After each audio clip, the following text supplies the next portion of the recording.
Hi అండి, welcome to my channel. ఈ రోజు మన ఛానల్లో చేయబోయే రెసిపీ శనగపప్పు లడ్డు. దేవుడికి నైవేద్యంగా పెట్టుకోవచ్చు. మన ఇంట్లో చాలా మంది పిల్లలు డ్రై ఫ్రూట్స్ ని నార్మల్ గా తినడానికి ఇష్టపడరు. అలాంటి వాళ్ళకి ఈ లడ్డు చేసి పెట్టండి, చాలా ఇష్టంగా తింటారు. ఆరోగ్యానికి కూడా చాలా మంచిది.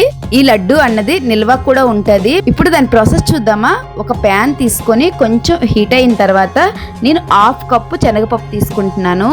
మీకు కొంచెం ఎక్కువ కావాలి అనుకుంటే దానికి తగ్గ కొలతల్లో మీరు తీసుకోండి.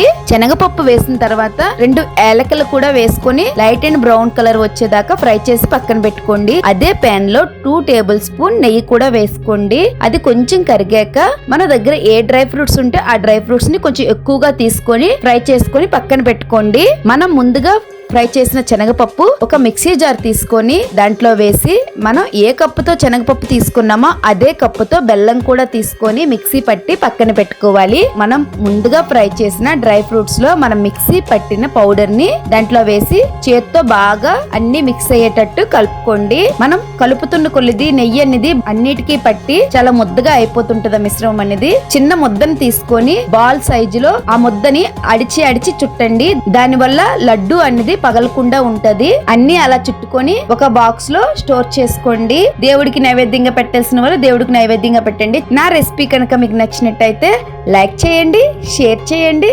సబ్స్క్రైబ్ కూడా చేసుకోండి ప్లీజ్ అండి.